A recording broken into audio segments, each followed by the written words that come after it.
நீ கேட்கலாம் கை வேர்க்கிறதுல என்னடா பெரிய வலி இருக்கு. நீங்க பாரு, நான் பேச பேச என் கையில இருந்து அமிர்தம் சுரக்கிற மாதிரி சுரந்துகிட்டே இருக்கு.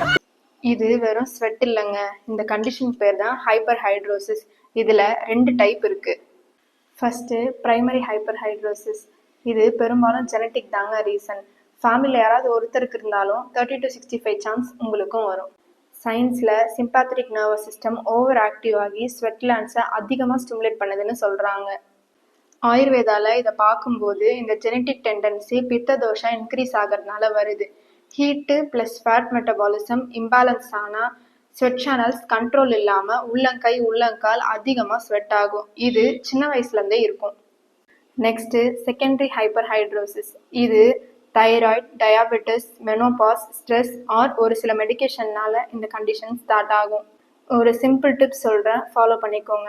பாடி ஹீட்டை கம்மி பண்ணி பாடியை கூலாக மெயின்டைன் பண்ணாலே இதை நல்லா கண்ட்ரோல் பண்ணலாம். சாண்டல்வுட் பேஸ்ட்டு, வெட்டிவேறு வாட்டர், கொரியாண்டர் இன்ஃப்யூஷன் ட்ரை பண்ணுங்கள். கூலிங் டயட்டாக ஃபாலோ பண்ணுங்கள். இதே மாதிரி ஹெல்த் ரிலேட்டட் வீடியோ பார்க்க பேஜ் ஃபாலோ பண்ணிக்கோங்க.